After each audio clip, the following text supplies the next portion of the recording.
this. It's 10 minutes, absolute max if I talk fast and you guys don't interrupt, even faster. So here it goes. Good evening, everyone. District Governor Craig, ADG Stu, Presidents Mark, Doug, fellow Rotarians, and guests. Those of you that know me, that's already a really good start, getting all those in the right row. I am honored that so many of you have joined me today to help celebrate my installation as President of the Campbell River Rotary Downtown. Say no more, say no more. Looking around the room, I'm struck by the fact that so many of you have filled this position before me, and that I really truly stand on some very strong and broad shoulders. At this time, before I get into it, again, I really would like to thank the installation committee because this went far beyond my wildest dreams. To those of you that don't know, I asked for pink, girly, and arts. And I got pink, girly, arts to the nth degree. So thank you very much, my installation committee. Amazing. And a few thank yous before I wind it down and end the evening. Firstly, I really want to thank my husband, Michael, who has encouraged me from the very beginning of this Rotary journey. He hung up his lead apron in the cardiac cath lab 17 years ago, and he hasn't looked back since. He may not be at every Rotary do. Janet, he might be another Fred. That's what he calls himself, just call me another Fred Kosh. But he certainly is happy for me to be so involved. So thank you, honey. Maybe after this next year we can truly retire. Now, I'd like to recognize someone who's led me here to this position this evening at the Maritime Heritage Center. City Councilor Marlene Wright. Marlene, could you stand up, please? She's here somewhere. Marlene invited me to join the club 10 years ago. And she's been a strong and kind mentor in this process. And I've said to her on numerous occasions, I don't know whether to kiss you or smack you. But I love you, that's for sure. And also we've already thanked the outgoing board members, Deborah, Rebecca Meinecker, and Mark DeGagne, who are leaving our Rotary board this year. Thank you so very much for your service and dedication. Our club is all the better because you made the effort and put in the time to help us move forward. And lastly, my heartfelt thanks to go to those members who have agreed to serve with me on my 2018-19 board. First of all, Ian Bakey. As president-elect, he always let me tag along so I could grasp the amplitude of the job ahead and I could slowly ease myself into it. He's been a formidable role model, and he's going to be a really hard act to follow. He's like the Energizer Bunny, and I'm so glad that he has to stay on the board for one more year. It's a Rotary rule, so you can't get out of it. And then we can carry on and finish our ongoing activities, Ian, and there will be continuity. So thank you, Rotary, for that. Secretary David Heath, you're sitting over there quietly. You've been a rock and a godsend.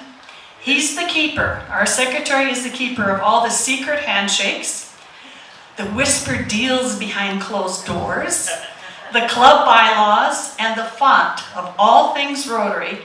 And he's as patient as Job. I could call that guy anytime. He's always so patient. And Francois, I know you're here. I just saw you somewhere. Francois, there he is. Thank God that you said you would stay on as treasurer.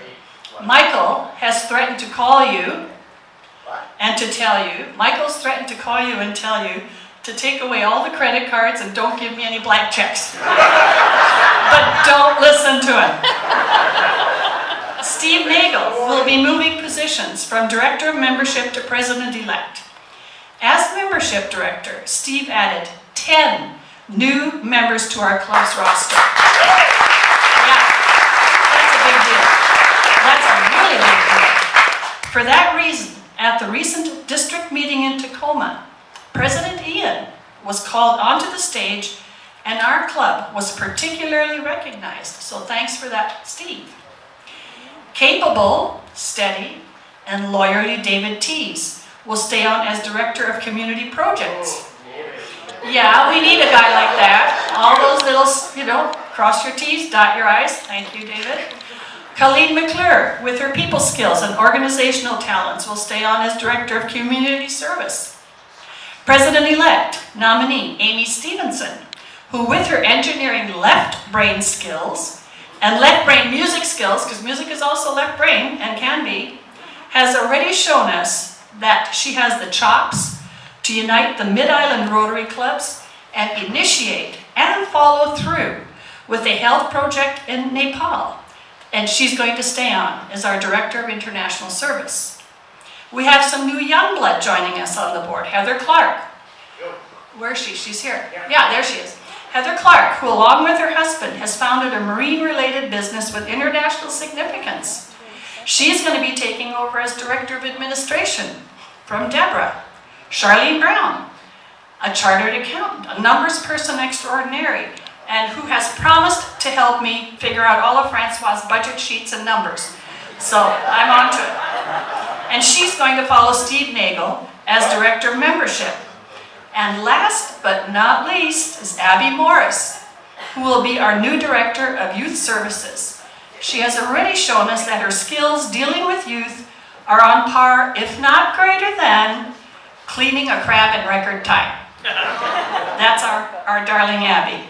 And again, I just put in here a quick shout out to Dave Proctor and Ron Ashcroft, our Sergeants at Arms, because we never have to worry about everything's all set up, the flag's in the right place, the badges are always fixed up. Anyway, thank you to them. Not much more.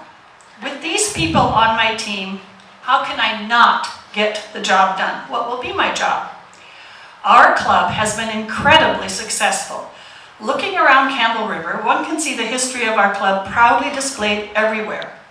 We are here this evening in this lovely structure, the Maritime Heritage Center. Oh yeah, okay, I know that some of you are going to say, oh yeah, this is a morning club deal, but we're all Rotarians, and I wanted to give my friend Doug there a shout out. So well done. So we have the Marine Heritage Center, where this year we finished the Spit viewing platform.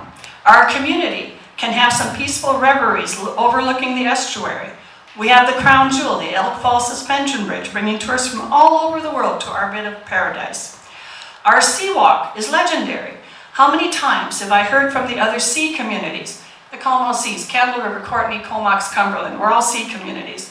How lucky are we that we're able to walk along the ocean side for such a continuous distance? Splash Park, Carey High Infant and Toddler Center, Rotary Honors Concert, just to name a few. And as we speak, our projects committee is reviewing some very exciting new community projects which will enhance the lives of our citizenry. And I ask you then, how can we accomplish all this? It's because we have the goodwill, the trust, and the support of our Campbell River community. This last year with our TV auction, as Ian alluded to it, we raised more money than ever before. If we didn't have that strong community support, we wouldn't be able to give back the way we do. Now this is the perfect segue into my overall vision for the next year. What I would like to add and emphasize even more in our community is that we are Rotary is a part of a much bigger picture. Charity Navigator, an organization that rates nonprofits for financial health, accountability, and transparency, has given Rotary International a 4-star rating, 100% in every single category. That's the highest that you can possibly get. 92% of the money that Rotary raises goes back into its projects. We have the expertise and backing of an international organization like no other. Last year, when I went to Atlanta, I really drank the Kool-Aid. In this current divisive world, we belong, all in this room, we belong to an organization of 1.2 million people from around the world who, like us, see a world where people unite and take action to create lasting change. We here in Campbell River are connected to that global community of Rotarians. who have the same ideals, same goals, same structure as us. They all have meetings. They all do community projects. They all have fellowship. And they all abide by the four-way test. Is it the truth? Is it fair to all concerned? Will it build goodwill and better friendships? And will it be beneficial to all concerned? As Rotarians, we are all part of that bigger family. And I would like to make sure in my year that Rotary International, and along with it, that bigger picture, plays a strong part in going forward with emphasis on the Rotary Foundation, the End Polio Now campaign, the wheelchair endeavor, the Nepal Women and Children's Health Initiative, just to mention a few. I would like to see an increase in international emphasis on our local social media page so that our community, when they give at the auction or any of our events, they know that by supporting us, they also support the greater good. I'm asking you, just ask people that you meet. Do you know, and you'd be surprised how many don't. Do you know that Rotary is committed to ending polio now? That in 1986, when the End Polio Now initiative was started, there were 350,000 new cases of polio each year. Now, with the help of others, notably the Bill and Melinda Gates Foundation, we're at 10 new cases to this moment of this year. I want to get that information out there, along with information about RI's other global projects, so that our Campbell River community has even more reason to contribute to our TV auction, to our book sale, to Dancing with Tapas, and by giving to us, they share in some small way in those successes. Going forward, I have some specific ideas for our club, which I'm going to share with our club when I go to my first meeting and everybody's kind of there. I don't think this is the place for it for me. But I'd like to end with this. Most of you know that I was born in a barn. I was born in a barn in Germany, the very, very end of the war. In school, when I would leave any door open, the nuns would reprimand me with, "Susie, close that door. Were you born in a barn?" And of course, I would say, yes, sister, I was. And then I'd get, "Oh my God, you're being so impertinent. Shame on you." So, however, I want all my club members to know, no, I'm not going to cry. I want all my club members to know that here in our club, my door will always be open. I will always listen and be glad of the help. I may not agree or act on advice given, but I promise to always listen. Thank you.